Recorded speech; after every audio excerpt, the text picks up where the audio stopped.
ওয়ালাইকুম আসসালাম রহমতুল্লাহি ওয়া বারাকাতুহু। যদি ব্যাংক একদম সুদমুক্ত মনে করেন তাহলে ঠিক আছে, আর নাহলে কোনোভাবেই ওদের সহযোগিতা জায়েজ না। তো এই চাকরি কেন করবো, অন্য কিছু দেখেন যেখানে সন্দেহ নেই।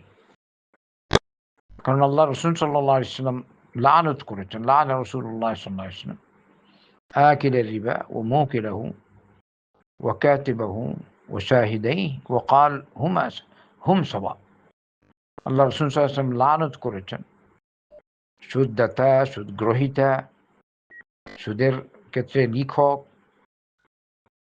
আর সুদের ক্ষেত্রে সাক্ষী, এদের সকলের উপর আল্লাহ রসুল সাল্লাল্লাহু আলাইহি ওয়াসাল্লাম লানত করেছেন। আল্লাহ আমাদের হেফাজত করুন।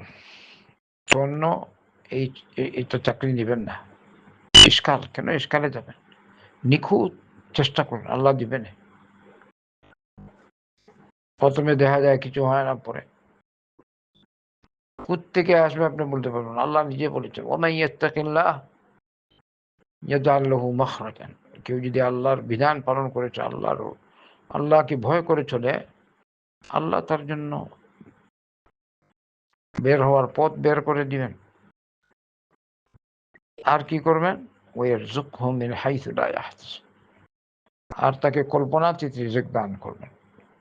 আল্লাহ আপনাকে, বা যার কথাই বলছেন, মনে হচ্ছে আপনি নিজেই, আল্লাহ আপনাকে বেশি করে হালাল উপায়ে, হালাল নিয়মে, হালাল কামাই করার তৌফিক দান করুন।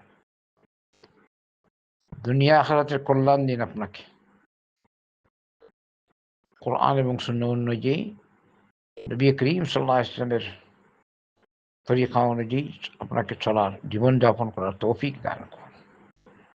বারাকাল্লাহু ফিক। আল্লাহুম্মা সাল্লি আলা নবিয়িনা